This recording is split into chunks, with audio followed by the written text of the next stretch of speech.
বাংলাদেশের সঙ্গে সামুদ্রিক সহযোগিতা আরও গভীর করার প্রস্তাব দিয়েছে পাকিস্তান ন্যাশনাল শিপিং কর্পোরেশন পিএনএসসি।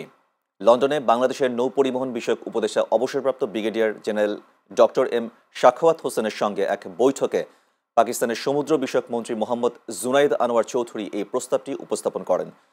পাকিস্তানের প্রস্তাবে বলা হয়, যৌথ কন্টেনার এবং বাল্ক শিপিং পরিষেবা, প্রযুক্তিগত প্রশিক্ষণ কর্মসূচি, সামুদ্রিক নিরাপত্তা এবং সমুদ্র পরিবহন উন্নয়নের সহযোগিতা, পারস্পরিক বন্দর কল সুবিধা প্রদান এবং উচ্চ পর্যায়ের কূটনৈতিক ও প্রযুক্তিগত সম্পৃক্ততা জোরদার করে একটি বিস্তৃত অংশীদারিত্বের বিষয়টি পরিকল্পনা করা হয়েছে। এ সময় পাকিস্তানের প্রস্তুতির প্রমাণ হিসেবে কেপিটির ক্রমবর্ধমান ক্ষমতা, চলমান আধুনিকীকরণ উদ্যোগ এবং উন্নত টার্ন অ্যারাউন্ড সময় তুলে ধরা হয়।